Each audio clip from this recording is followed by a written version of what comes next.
আমি strongly believe করি যে আপনি এখানে খুব সৎ উদ্দেশ্য নিয়ে আসছেন এবং আপনার প্রত্যেকটা কর্মকাণ্ডে এটা ছাপ আছে, একদম স্ট্রংলি এটা আমি বিশ্বাস করি।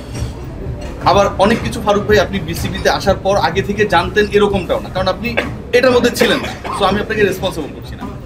কিন্তু ফারুক ভাই এই যে বিপিএল এর টিমগুলো যেখানটায় আপনি একটা ভালো ভিশন নিয়ে আগাচ্ছেন, ক্রীড়া উপদেষ্টা ভালো ভিশন নিয়ে আগাচ্ছে, মোহাম্মদ ইউনুস আমাদের প্রধান উপদেষ্টা তিনি এখানটায় ইনভলভ, সেখানটায় পার্টিকুলারলি একটা টিমে ফারুক ভাই এমন একজন জড়িত যিনি চেক প্রতারণার দায়ে জেল খেটেছেন, যিনি হচ্ছে একসময় মডেলদেরকে নিয়ে বিভিন্ন বিতর্কিত কর্মকাণ্ডে জড়িয়েছেন, যেটা আপনার সাথে, মোহাম্মদ ইউনুসের সাথে, আমাদের আসিফ মাহমুদ সজীবের ইমেজের সাথে, আপনাদের ভিশনের সাথে যায় না।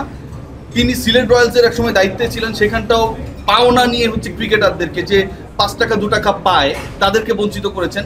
এই সমস্ত লোকদেরকে কেন বিপিএল থেকে, এত গ্লোরিয়াস একটা টুর্নামেন্ট থেকে যেখানটা আপনাদের মতো ক্যারেক্টাররা আছে সেখান থেকে কিক আউট করা হয় না? আমি এই ওয়েতেই বলবো ফারুক ভাই।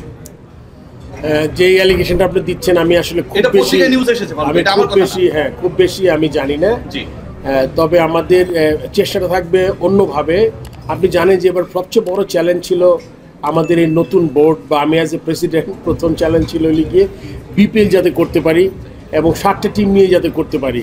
অনেক বড় বাধা বিপত্তি ছিল, মনে করেন আপনার 3টা টিম চলে গেছে, তারা নাই, নতুন টিমকে আনা, দেশে কারেন্ট পরিস্থিতিতে পয়সা ফ্র্যাঞ্চাইজি ওনার হওয়া এবং আপনার কি বলবো আপনাকে পৃষ্ঠপোষকতা করা কিন্তু খুব বড় একটা চ্যালেঞ্জ ছিল। সো এই চ্যালেঞ্জ আমরা প্রথম আমরা চেষ্টা করি যে একদম 7টা টিম আছে। আসলে হয় কি প্রথম আপনি দেখবেন যে আপনারা এই টুর্নামেন্টে করতে পারেন কিনা, বাট আপনি খুব ভালো একটা ভ্যালিড কোয়েশ্চেন করেছেন। এখন আমাদের সময় এসছে যে আমাদের এইগুলোকে আরেকটু স্ক্রিনিং করে এগুলোকে এই যে ব্যাপারগুলোকে অ্যাড্রেস করা, এবং এই ক্ষেত্রে আমাদের কিছু পদক্ষেপ আপনারা দেখবেন যখন টুর্নামেন্টটা শুরু হবে। অপরাধীদেরকে আপনারা কিক আউট করবেন ফারুক, আমরা এক্সপেক্ট করতে পারি এটা। আমরা যদি ওরকম করে আপনি যেটা বলেছেন, আমি আসলে এই ব্যাপারে খুব একটা ওয়াকিবহল না।